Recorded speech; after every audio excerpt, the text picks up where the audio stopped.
Hello and welcome back to the semi-finals of the All or Nothing Invitationals number 2, €1,000 up for grabs today. This is the second round of the best for free between MYM, which is Meet Your Makers, and Fnatic. They have swapped up sides, so we will have Fnatic on the purple team and Meet Your Makers on the blue team. I am Pulse, and I am joined by the lovely C-Zone. How are you doing, dude?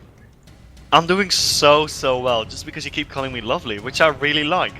You are quite lovely yourself. Why, thank you. This is not getting dodgy at all. And Nope. we are fast approaching the watershed, bro. so we should be good in a couple hours. Yeah, it should be okay. Anyway, the first bans are coming out, and looks like you're going to ban Jace and Sarah immediately. That is quite a good idea, and Skarner as well. So they apparently don't want to deal with 3 of the champions that Fnatic ran last game. We see Sona and Zillion and Rengar getting banned out by Fnatic not wanting to play against that Rengar quite obviously. And Zillion and Sona are just really strong picks that they don't want to deal with. And I'm going to be first picking that Shen, which still is a very good pickup. Both in the jungle and for the top lane, he just does really well. And his global pressure is, to say the least, very annoying. Let's see what Fnatic is going to pick up. What do you think is going to get picked up, Pulse? Well, the problem with going with really specific bans against that composition is basically brings up the problem of you've just left a load of top tier champions out and ready for the taking. We will have Shen picked up by MYM because, you know, basically they are looking for that high mobility and maybe looking for that early game dominance that they really liked that last game. So we will have the Ezreal picked up, and once again one of those strong, well, probably the strongest AD carry at the moment. Also the Nunu. Nunu is also considered to be one of the strongest champions, purely because his kit works really well in most compositions because the attack speed buff synergizes with a lot of different characters, increased movement speed as well, and his just entire kit is really nice. So we will have a Corki and a Taric pickup. Very interesting lane. Haven't seen that for a while. Take me through that, Season. Yeah, basically what Corki Taric does is that they both have armor reduction. So you're in bot lane, and people will stack a bit of armor, but it doesn't really matter because you've got like minus 40 armor or something. It is quite ridiculous, and it does give for a lot of damage if they get the Shadow off as well as the Gatling gun. And with Taric, you have someone who can heal and sustain. Who can heal to sustain, as well as go aggressive with that Dazzle. So that's generally a very good support to have. I find him very boring to play, but he's a good pick nonetheless. And that Nunu might be going jungle. I think it's going to be a jungle. Cyanide likes to play that Nunu jungle, but it could also be a support. That's one of the good things about Nunu as well. You don't really know where he's going to go. Now we do know, as Lulu is going to get picked up and rated, really liking that Lulu for the support. And looks like Becca will be going for Orianna. So they've already got a bit of a wombo combo there. If they get the ball on someone and shockwave onto them, and then the Lulu ultimate comes out, you can knock up everyone in the entire enemy team. The best thing to pick now would probably be Jax for Fnatic. So I would not be surprised if MYM picks that just to take it away from Fnatic, to see what they do with that. Yeah, right now what they need is someone with like an on-target gap closer where they can just get in and, as you said, follow the wombo combo with that ball on them from that Orianna, and then follow with the Lulu ultimate, that being the wild growth. And you basically CC'd a lot of people for a long time. And also the Nunu as well with the follow-up. They have a lot of AoE damage already on the cards, but they do need someone to be in that melee range. As I said, they could follow up with all those ultimates and the rest of the damage so they can actually land that amazing AoE. So we will have, once again, the Katarina picked up by Cesaro. Didn't work out too well that last game, but maybe this game... They still have a lot of CC though, but it's more situational, so maybe they're trying to pull that into the equation. But we will have Lee Sin picked up as well, again with the early game pressure, so that maybe this time they were like, okay, maybe our team was too later mid-game orientated, too late-game orientated, let's go with a stronger early game team. And that's definitely indicative of that Taric pick and the Lee Sin as well, especially with the Shen. He's very difficult to push out of lane, really strong in the jungle depending on how they decide to put this out. So yeah, we could definitely see that. And here we go with the Malphite, that on-target initiation, someone with that huge ability to actually get in range straight up. It could be Shyvana as well. Yeah, Shyvana also potentially there. We are swapping between these champions. Shyvana pretty much performs the same role as that Malphite on target, or like on the ground rather. You can have it on target, but then you have to be looking at one person in the middle of like a group. And as you were mentioning with Jax, he can use the leap strike, but then basically if they just spread out, you can only land it on one person. Whereas if you have Malphite, you can kind of get in between and it's easier to basically just target a specific location. Then it looks like they will be picking up that Malphite. So That's actually even a better pickup than Jax. I had forgotten about Malphite, to be very honest. And yeah, that one more combo is going to be really hard to deal with for MYM later on in the game. In the team fights, if they're anything like bunched up, they're going to get absolutely destroyed. They're just, like, they're gone.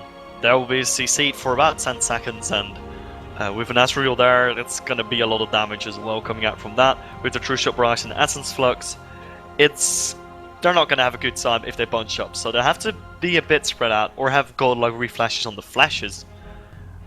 But, I'm not sure about MYM's team composition. It's a decent composition, but I'm not sure if it's going to be up to par with Fnatic, because Fnatic also has a lot of interrupts. They have, let's see, 1, 2, 3, 4 interrupts, and as a Katarina, that's not really something you want to have to deal with.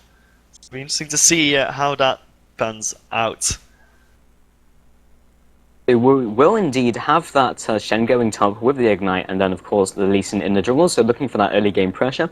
Let's go ahead and take a look at the Malphite runes and masteries. So he has gone for the teleport, looking to roam at a very early point in the game, so his rune page will be called Malphite. 78 health flat, 19 armor, and plus physical damage as well, so looking to be really strong in that lane. And we have 21 and 9 going straight down to the Executioner with all the AD stuff as well, so looking to be very aggressive, kind of interesting, looking to be up close and personal. So interesting masteries and runes there from Soaz, and also the fact that he has the armor translates into more damage with that Ground Slam with the scaling from that armor. So the teleport really shows that they are looking to kind of roam a lot in that laning phase and just try to go for those initiations with those amazing setups with the Orianna and potentially the Lulu as well if he teleports down bottom.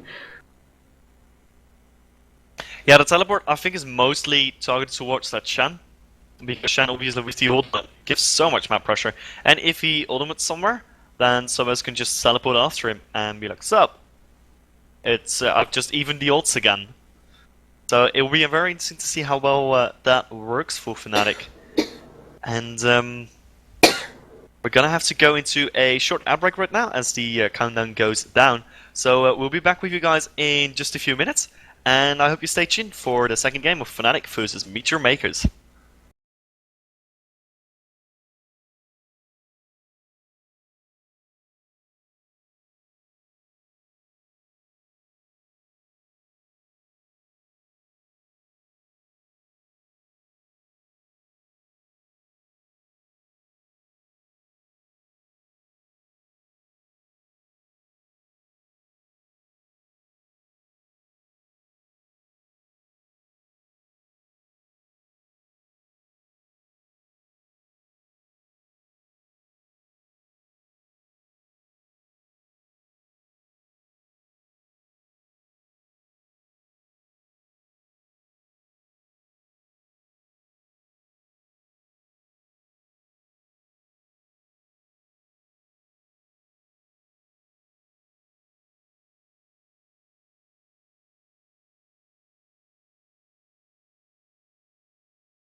Welcome back, everyone. As you can see, we are in the loading screen. We're going to quickly talk about the skins, because skin wars are the most amazing thing ever.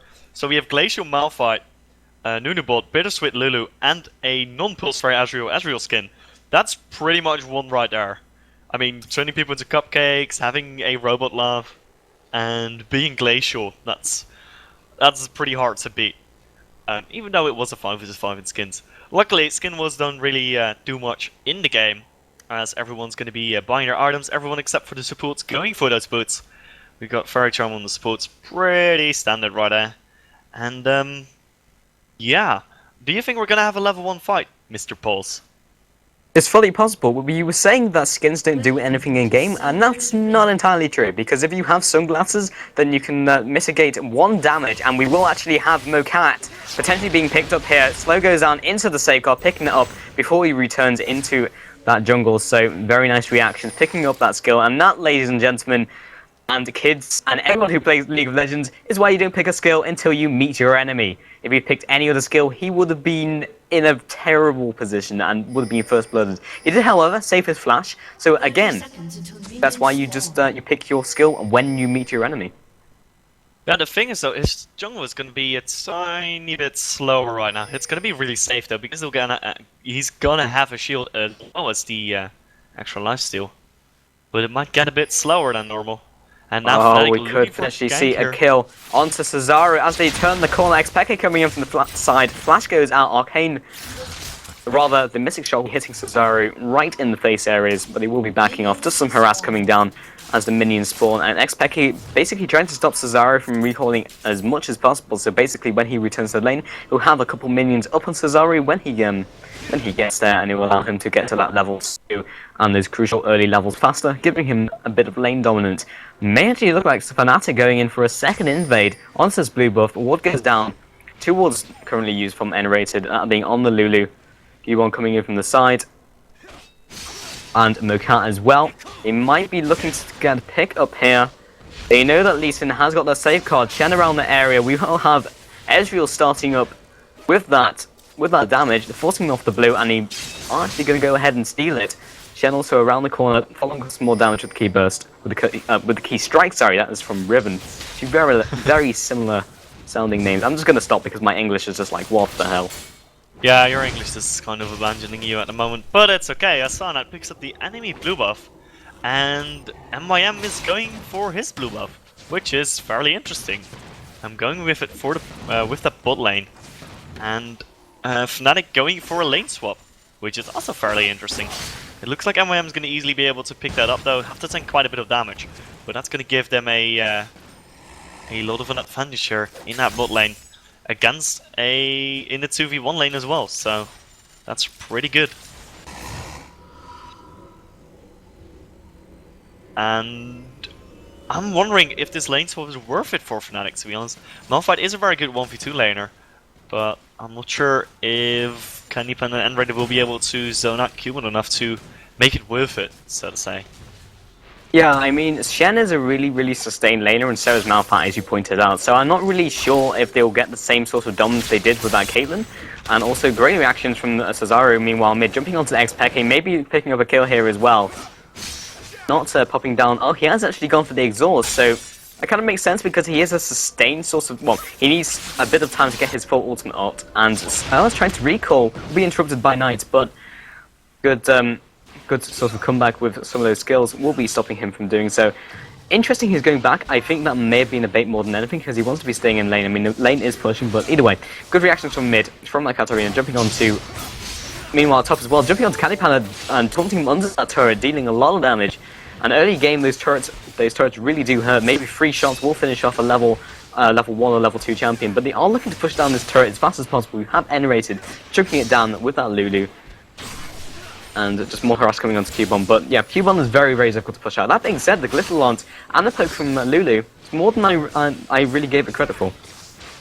Yeah, the Lulu actually does almost as much damage as Sona, if not as much damage. So that's kind of a good indicator of how much damage a support does, I'd say. But yeah, it'll be interesting to see if Cubon can survive in his lane.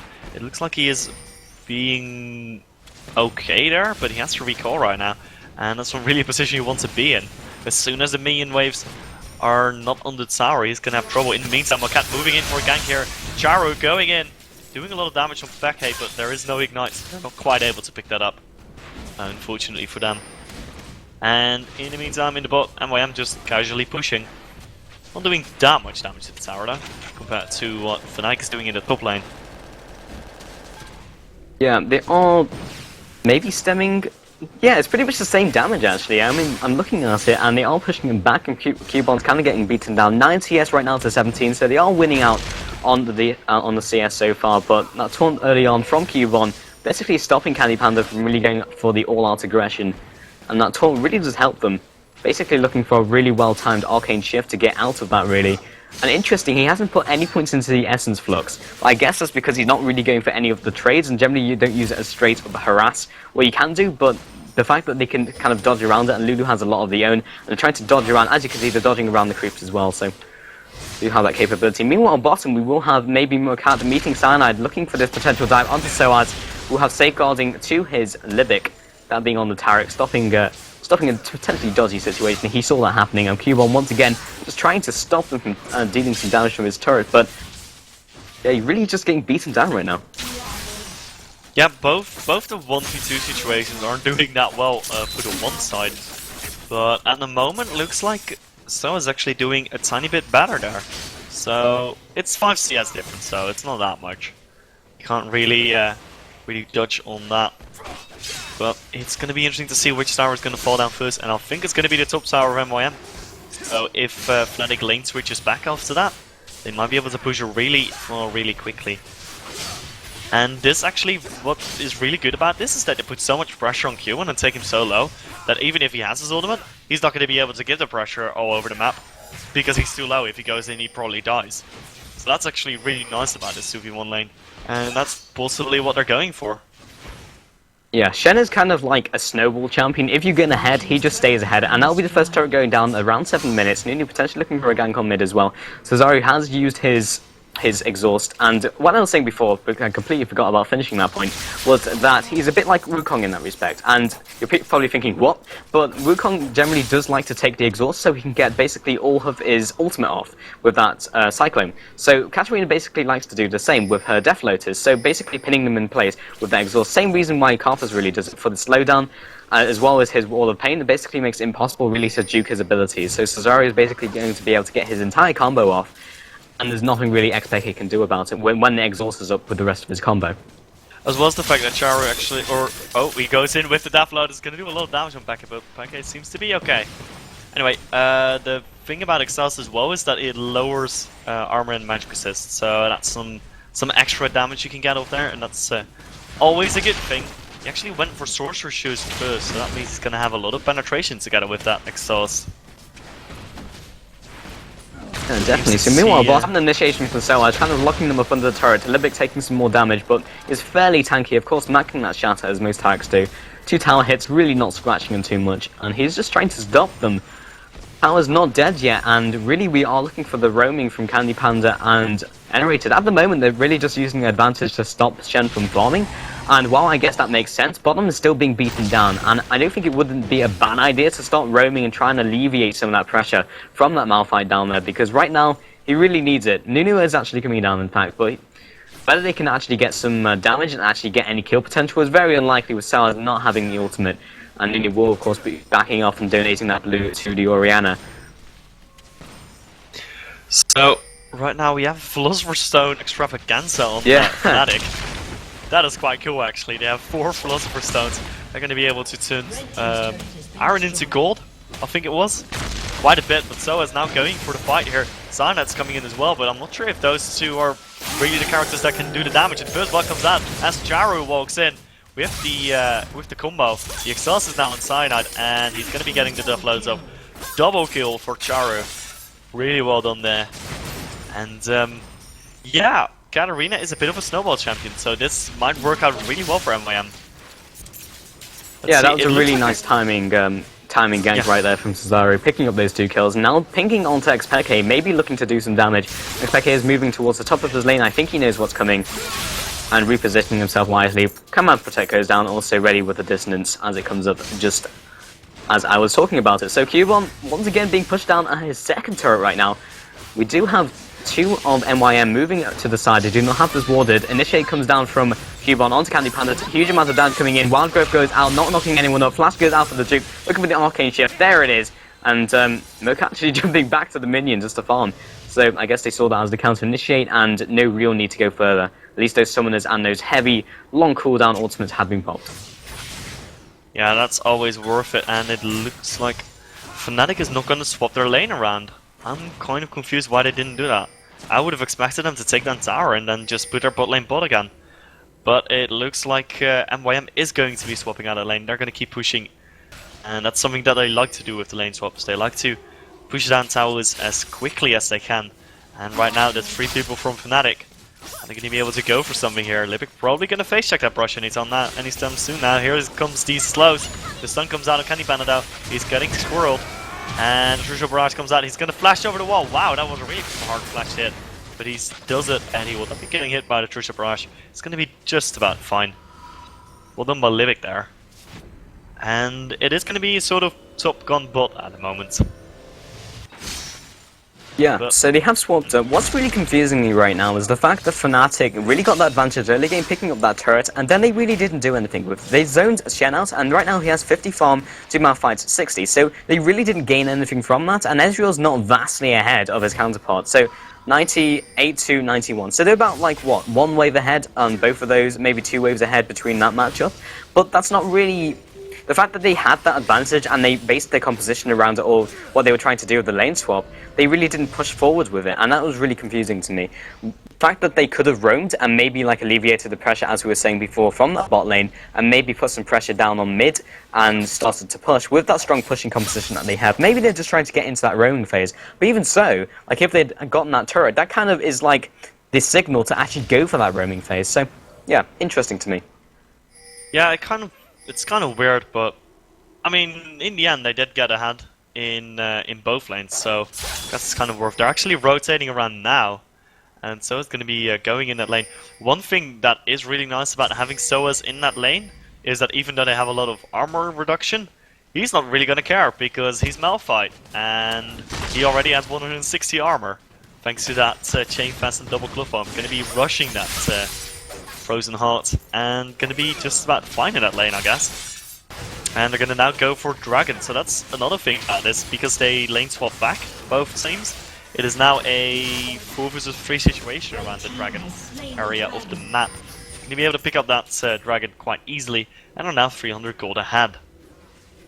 So doing quite well. Yeah, right now I really thought that they just... I do feel Fnatic is probably going to be stronger in a straight-up team fight, and probably stronger in these skirmishes as well. What's going to be like the key factor is definitely Katarina and how well she can do in those team fights without being CC'd down. They are going to have to save some CC, but a lot of the CC is requiring like a focal point, so they need someone to jump in, that probably being Soaz on the Malphite, and then following up with the CC. Problem with that is that Katarina will probably just wait to the side, wait until her teams be CC'd, and then jump in at the opportune moment. So it's really about saving some CC, and as I just said, the focal point is really going to be the key factor. Yeah, I think it's going to all depend on how much of the CC of Fnatic is going to actually hit multiple people. Because, I mean, even if they take down Charu with all the CC, then in the meantime, Nix will probably kill them all, because he's still Corky, he's still an AD carry, and he's going to do a lot of damage if you don't focus him. So it'll be interesting to see if Fnatic can hit the CC that they have. They have a lot of AoE CC. If they hit that on multiple people, like 2 or 3 people of MYM, and at least one of them is either Charu or Needs, they should be able to win the team fight quite easily. But right now, Charu is moving down bot to help out Q1. Q1 is so low already, almost went down to Fisher Barrage, just in time, and now Candy Panda in so much trouble. It's going to be going down, and there goes the Dazzle from Lyric, and it's going to be a double kill for Charu. So Charu, a very happy Katarina at the moment, has all 4 kills in the game. That is quite cool. Yeah, and also she's really looking to snowball, picking up the haunting guys as well. On top of the on top of the sword boots, however, basically means she's getting a lot of reduction on that magic resist. Maybe going for the Abyssal Scepter as well. So basically, that's looking to really be strong in that mid game, because it kind of scales off at late game when you get more of that more of that magic resist. Meanwhile, mid, Expected jumping onto Knight, popping the flash as well, picking up that kill with Command Protect. Command Attack, rather. Now following up to Libic. Kind of unlikely he's going to get the kill, but more harass going down nevertheless. We will have Zaro coming in from the north, along with Malphite, looking to maybe counter gank, but they do have the ward there, so they are going to go ahead and back off. They want to commit to that, especially with the massive CC. They have committed the Shockwaves, picking up their kill onto Corki, but Soaz still has the Unstoppable Force, along with N-rated Wild Growth, so they are going to start pushing down this mid-turret. Currently 2-2. They are going with that 5-man push, and we will have Shen top as well, so he will be able to assist with that ultimate. Zara actually going to go ahead and go back. How much money does he have in his back pocket? About 2k, so he really needs to go back. But he's got to be careful, because this 5-man push against what is essentially 3 men could result in another turret. And how they can really counter-initiate on this. They are looking for the dive with the taunt, and Initiate comes in from that Shen, stopping anything from happening. Picking up 1 kill, looking to follow from the rest of the team, but they are counter-initiating very well. Expecting on the front lines, flash into Taunt, will be stopping that from happening into Wild Growth as he's in the middle of the enemy team. Plus Cesaro ripping up all everyone, looking now to follow up onto Cyanide, popping that Blood Boil, keeping himself alive. Ward goes over the wall, they have tagged him with Vision. They are looking for another kill. Ward Jump goes down into the Bouncing Blades, and look at the damage just from the Bouncing Blade by itself. Yeah, right now, Katarina is really hurting, and they don't have the CC to stop it. A lot of the damage is, as you said, coming from those other skills, not just the Death Lotus. Yeah, and one thing that's interesting about Charo's build is that he's gonna just jump into tower, kill 2 people. Because, you know, he's Katarina, and that's what he does. Anyway, what I was gonna say is that the effective magic resist in that last team fight, it's now changed a bit because So has picked up some magic resist. But in that last team fight, the effective magic resist of people after the penetration coming out from Charu was that Peke had 10 magic resist, and Cyanide had 4 magic resist, and the rest of them, all their magic resist was getting penetrated. All of it. So he was practically doing true damage on everyone except for Peke and Cyanide, and they had about 10 magic resist. That's pretty much nothing, and that is why he was able to do so much damage. There's a bit more magic resist coming out now at the moment, with Soaz picking up a no magic mantle in his Merc Tread, which puts him at about 100 magic resist, which is effectively 40 magic resist. But still, that last team fight, the true damage was coming out from Katarina. It was quite insane. And with the 701 at the moment, he's going to continue doing a lot of damage. It is not going to be pretty. That being said, there's only like a 2k advantage coming from MYM right now, so the Fnatic aren't incredibly behind, but that's probably from the gold items as well. They are looking to pull this probably into late game with that extra gold income and maybe just pulling it back there, because they have a pretty decent late game team. And to some extent, they really do outscale them. I mean, Shen always going to be strong when his team's ahead, but Tarek to some extent scales off. A lot of his dominance is in lane. Same with Lee Sin. Late game or super late game, he kind of just becomes a CC bot, and there's a lot of characters which perform that job better. So again, looking for that early game dominance is kind of to be expected because they have such a strong early game team. Of course, they could be outplayed and the composition could be played well by Fnatic, but as they know it's not going too well at the moment, it's probably just best to leave it till late game because they know they're not going to completely scale off, so they might as well just wait for it. And that's probably what they're looking to do right now. However, MYM are completely spaced out, Corki down at the bottom, and they may be looking for the strong mid push.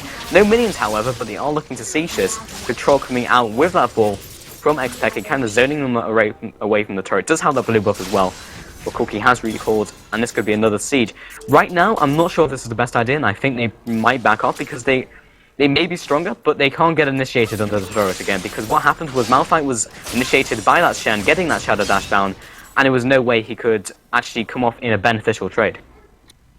Alright, now they're going to be going towards this dragon. They should be able to pick it up quite quickly, but MYM is there. So this could be a really bad position for Fnatic. MYM, ooh, Chara's going to be moving around the back. He's going to be a bit sneaky about this. Going to try to assassinate, but he's going to be walking right into a ward, so Fnatic knows exactly where he is. If they're going to react to this, they might be able to blow him up 5 versus 1. They put down the ping, and looks like Chara's going to back off. Going to continue going with his team, which is probably the best shot at the moment.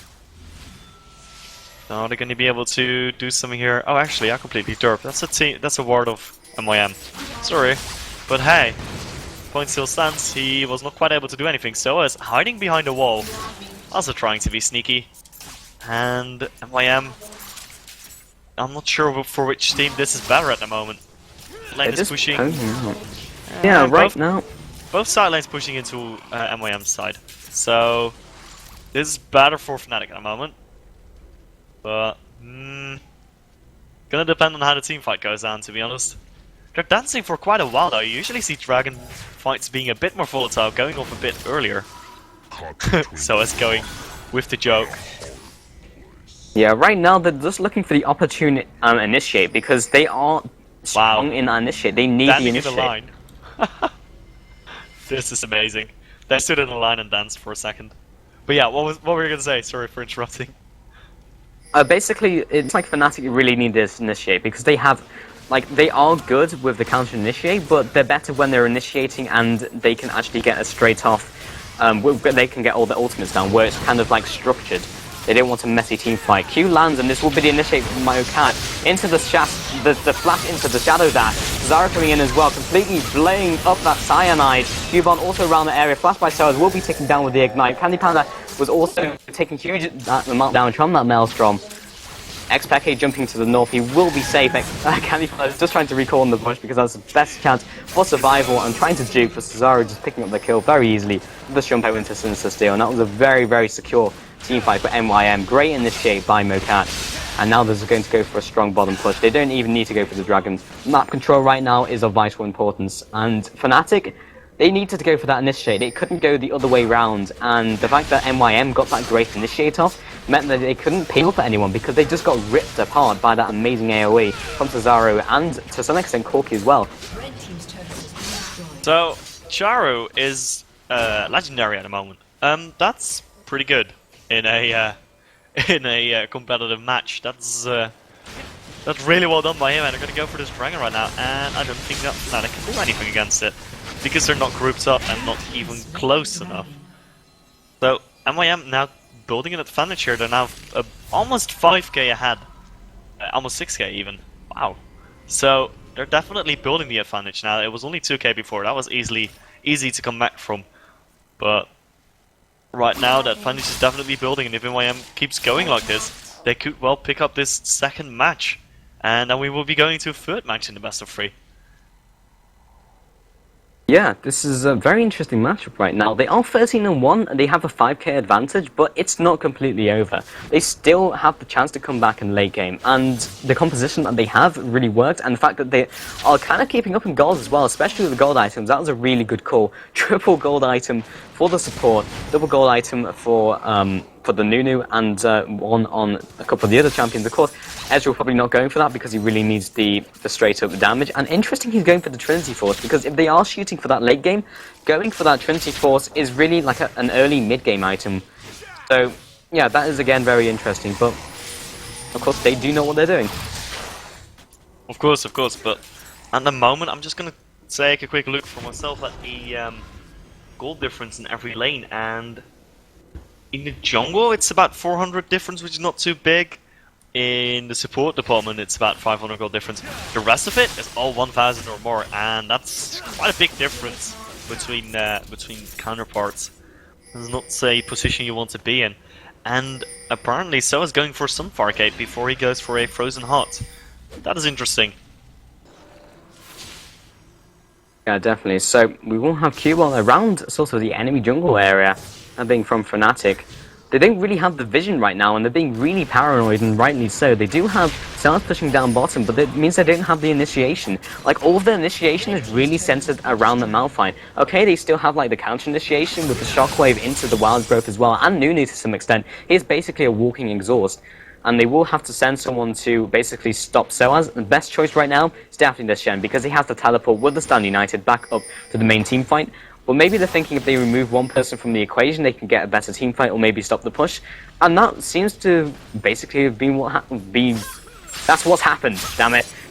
That's what's happened. They've forced one person to go bottom. It's a 4 versus 4, and now the rest of MYM is being really paranoid despite having the Katarina. And I guess they're paranoid because they don't have the same sort of healing power to actually go for that straight up massive initiate damage. Yeah, and again, Charo is just doing true damage to most of them. It is kind of ridiculous. So has even sold that no magic mantle, so even he is now only on 27 effective magic resist, or 28 I should say, against a Katarina. That is not a position you want to be in, because Katarina does a lot of damage. He went for that Rabadons. He's got 150 extra damage on his Q. He's got 287 damage on his W, 300 damage or 250 damage on his E, and his ultimate doing quite a bit of damage. Wow, he's doing 1200 damage with his ultimate on the closest 3 champions. If he gets the entire ultimate off, which he probably wouldn't, but still, that's a lot of damage. That's a lot of potential damage, let's put it that way. Yeah, for sure. A lot of tension just building up, and once again, Fnatic just don't want to go for these team fights. They know they'll probably lose, and they're just doing their best to stall. Like that move, the Malphite was he's doing it again, in fact, just to try and pull the attention away from these team fights and stop them going from these objectives. But right now, they aren't actually taking the initiative, jump straight onto N-rated, flash out of the wall into that Shadow Dash, and blown up by Cesaru. And he probably will be going for this Baron right now. 4 versus 5, and with Malphite down at the bottom, it's going to be a 3 versus 5 at best. The choices right now is for either Solas to carry on pushing or pretend to go for a steal. And right now, the smite is on Cyanide, so do they have a ward? Actually, jump over the wall by Cesario, ripping apart Candy Panda, forcing him to back off. Cyanide retreating to the left as well. He has got the Guardian Angel, and the rest of his team just chunking down that Baron.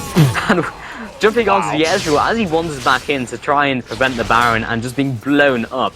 Moving that Shen down to the bottom, and we have Cyanide looking for the steal. He gets it, but will be picked up in return. Xpeke trying to get out of there, and we will have a teleport from Solas jumping onto Cesario with that unstoppable force. Can he drop him into the Guardian Angel? That's not going to happen. The rest of this team around that area. Massive damage coming in from the Glyph Lance into the distance combo with Xpeke. Wildgrove comes down as well, but Solas has got nothing else to follow up.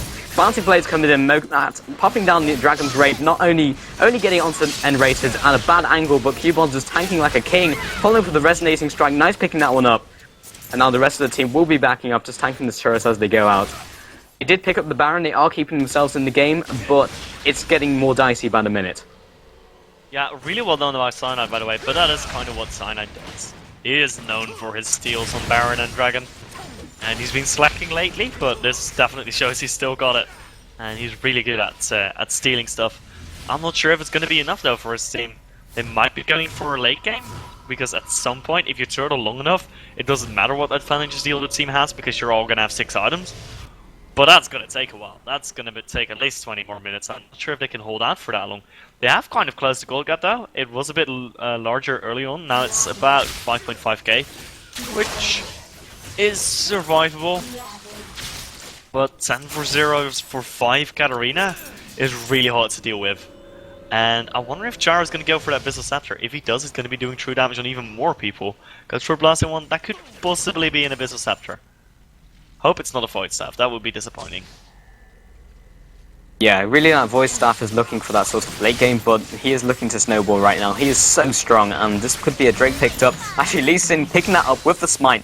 He might be picked up in return, but he should be good. Good safeguard to Libet, keeping him alive. Yeah, he's 3 levels ahead of Cyanide. He should be able to outsmite him every time. Yeah. I'm not entirely sure how Cyanide did it in the Dragon fight. Probably uses Consume. But yeah, Void Staff would be really silly at the moment because he's got so much flat penetration. Every point of flat penetration makes your Void Staff be a bit less effective. So if you're sacking flat penetration, Void Staff is not that effective. That's why I'm thinking he's probably going to go for Abyssal, or maybe he's going to go for Deathfire Grasp. That would make a lot of sense too. That would give him some extra boost as well, but only on one target, and I'm not sure if that's what he's going for at the moment.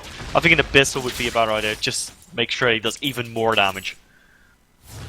That being said, the Aegis of the Legion was picked up by Cyanide at the moment, so as long as they're close enough to Cyanide, they're all going to have a bit more magic resist, and they should be okay. But still, without Aegis of the Legion, can he ban that 44 magic resist? He's just going to get true damage on him, and that's what you saw earlier, he just instantly died. Yeah, right now they're still just getting shredded by Katarina, and they really have no answer to it. Like, they're trying to save the CC, but they're always getting initiated on, and they just can't basically centralize it against the Katarina. Katarina is generally just separating herself from the team fights as well, and making it into these skirmishes more than a straight-up team fight. In a team fight, if they can focus on Katarina, the chances of like survival and a one team fight increases significantly. But Katarina's just really good at right now. Doesn't have to go in those team fights because the team's doing so well as well. It's basically just, well, she sees the opportunity to go in, she can just go for it. Like, there's no real rush. Yeah, it's looking really bad for Fnatic at the moment. It is still possible. They have a very good team composition, but it's going to be really, really hard for them. Especially with our Guardian Angel already being up in Katarina. We now have a Last Whisper and a Trinity Force on lead. It's going to be doing loads of damage as well. They have to take him down as well. So that's 2, possibly 3 targets you have to focus down, considering Charo is going to revive. And that's going to be really hard to focus down. And there goes a Flash Stun as well as the Unstoppable Force. He's getting to focus on from Fnatic at the moment. There comes the Death Load. It's not going to do a lot of damage though, because everyone is out of range of it.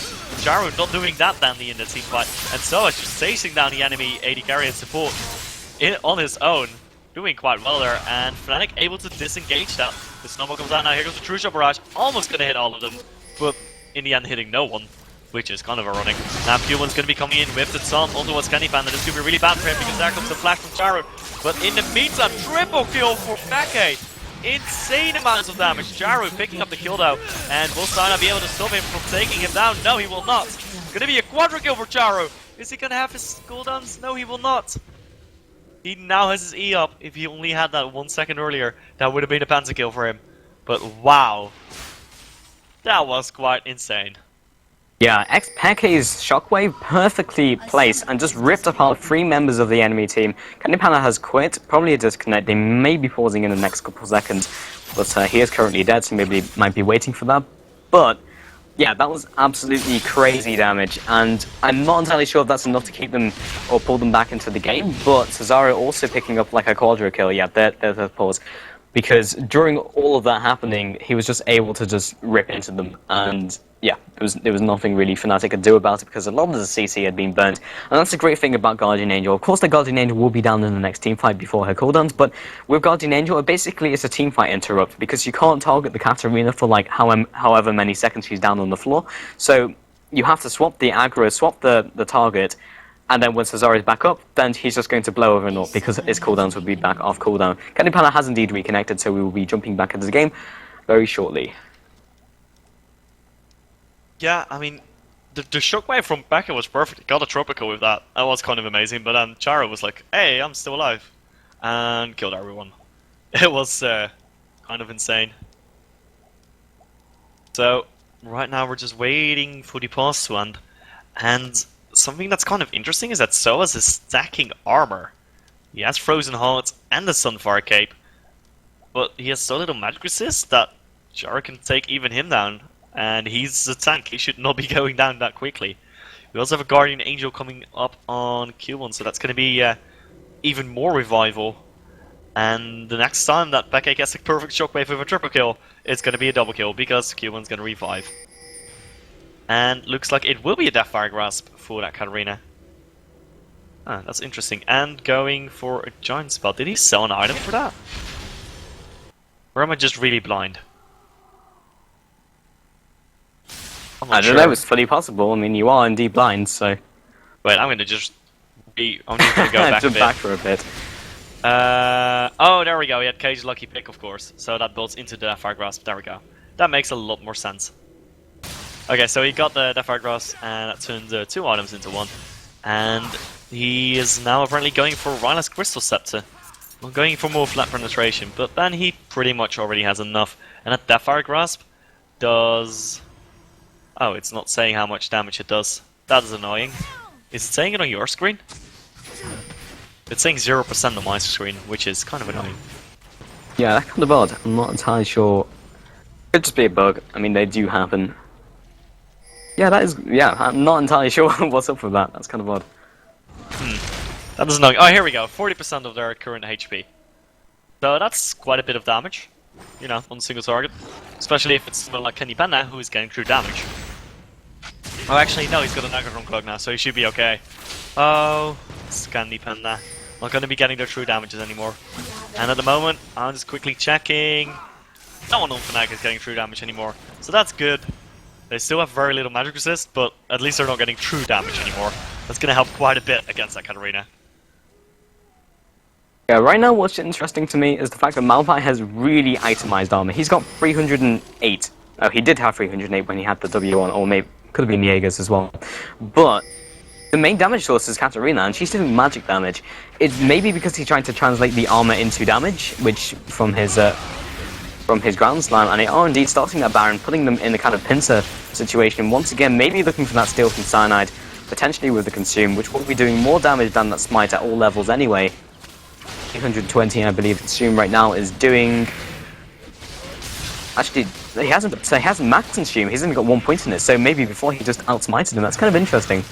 And we are looking for potentially something to happen. If he does jump in, he's not looking for his team to really fall. It could do, but actually Enervator's going to get completely blown up. We'll have a flash over the wall and a great steal from Cyanide. Teleport from Cubot, getting out of dodge. Cesaro coming back in, and the shield will be active. We've got Knight around the corner looking to deal some more hurt with those missile barrages. Xpeke around the corner looking to speed his allies up. No dissonance coming out. Flash over the wall. Dissonance comes out. Initiate once again by Cubon into the damages from the Cesaro, shredding the enemy team of Fnatic. Cesaro dumping straight onto Cyanide as well with the reduced cooldowns. Shadow Dash comes down once again to just pin them in place. That's the triple kill for Shen. Last hitting like a pro. And Malphite's just trying to get out of there. What can the lone tank do against the onslaught? That is Cesaro and the Shen combo. Wow, damn tanks, dude. Or damn steals, I should say. Because, I mean, Cyanide stealing the Baron, and Cubon stealing 3 kills. But yeah, great play from Fnatic, and then turned into a great play by MYM. I'm not sure why Peke flashed over the wall to go for them. I think they should have just retreated. I mean, they got 3 kills, lost 1. And then they went in and lost another 3 for some reason. And they lost 3 Baron buffs for that as well, so I'm not sure why Fnatic kept going for that. I think they should have probably retreated. But hey, they're probably better players than me. They're definitely better players. It's just that one decision, I'm not entirely sure. Here goes a true surprise, he's going to be able to pick up the red buff. Jaru might not be in a bad spot here. He is 1v1 against Soaz, but Soaz is decently tanky, has 400 armor. What was that? Oh, it was his W passive, probably. Yeah. Still though, that's quite a bit of armor he had there for a second. And he's gonna pick up that Guardian Angel and now has a flat 300 armor and 122 magic resist. So he's quite tanky with his 3000 HP. You know, it's pretty decent. And yeah. That is effectively like 12,000, 24,000 HP, I think. I can't remember how the calculation works for the effective health, but hey. So yeah, Rylet's getting picked up by Mr. Charu, and that means he is at full build at 36 minutes. That is quite fast. He has 6 items at 36 minutes. That's decent.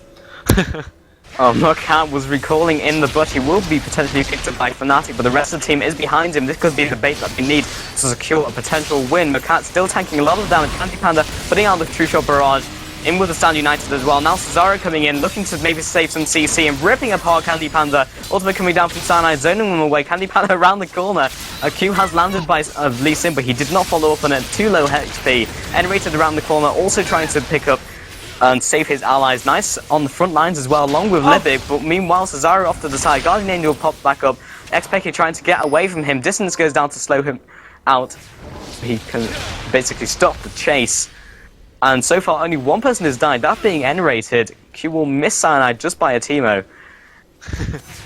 Well, 2 Guardian Angels getting popped though, so in theory it should have been a 2-for-1, but it is kind of strange that they weren't able to keep going for that. Well, they were pretty low health. I think if Bekke had a bit more health, he would have probably come in, be like, hey, come on attack, come on dissonance, triple kill, you mad? But he was a bit too low, it was a bit too risky for him to go back in there. And Jaru was not that much of a factor in the last team fight. He jumped in to go for Candy Panda, but Candy Panda was able to arcane shift away. Death Lotus wasn't even hitting Candy Panda. And then Andre was like, let's make you a cute little cupcake. And yeah, Jaru not able to do any damage at that point. But yeah. Hey, his Guardian Angel got popped. It was a really intense fight actually between Peke and Charu. That was very close. Package surviving with a sliver of HP, as some would say.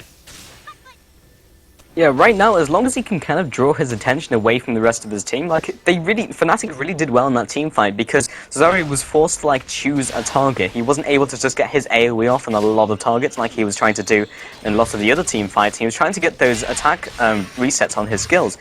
It was just not happening because he was forced to target one person and no one was really dying. Like, the snowballing capability comes from Katarina really comes from getting those kills and just snowballing the particular fight out of control. But they was like commanding their HP so well and tanking all over the board so well that they never really got to that point where Cesaro could just jump from target to target, just ripping them apart. Yeah, I don't know. It's gonna be interesting to see how he fares late game, because that last team fight, Charu didn't really do anything, to be really honest. I mean, he almost took down Becca and he almost took down Candy Panda. He got them out of the fight, but they're still alive and they're still kicking. So now there's 2 Guardian Angels down on MYM, and that might mean that Fnatic's going to be able to go for a push or something like that. They want to go for it, and it looks like they're going to be tanking the tower for just a bit here. Someone's getting a huge shield, thanks to Lulu, his own shield, and that Orianna shield, which combined is a pretty big shield. But they're going to disengage now. Not entirely sure why. Yeah, right now Fnatic really can't go for that team fight. They like are definitely behind MYM and they know it. Like, they're behind on kills, which is definitely not anything but everything rather, but they do have the gold centralized on that Katarina. And again, they really don't have anything to lock her down. Like, if they want to go for that initiation, Katarina can just stay back, wait for that to happen, then jump in. So they know they really can't go for that initiate, and if they do, they need to save some sort of CC. But a lot of their CC is based around a particular target, the focal point that we were saying. They don't really have like a spammable CC in the shape of maybe like a Shadow Dash from Shen, and they don't really have that, and nor do they really have like a stun in the same way that Tarek does. So they can't lock Cesaro down after they go for the initiate, and there's nothing really they can do about it. That's their predicament right now. So if they go for the initiate, they can't do anything and they'll probably lose. If they get initiated on, they're getting initiated on and they can't line up their CC. So it's just all about getting that awesome team fight and potentially getting a pick. But getting a pick is always just, you know, if you can get a pick, great, you can force objectives, you can do everything with it. But that's just something that's going to come down to picking up a mistake on the enemy team. And right now, MYM are just synergizing so well as a team, they're just always together. I say that Corky's just going to go ahead and go top. But we don't have Fnatic with great warding presence, because I think we do have an Oracle, or at least they're being pushed in so much that they're really unable to really get that done, and Libic does indeed have an Oracle.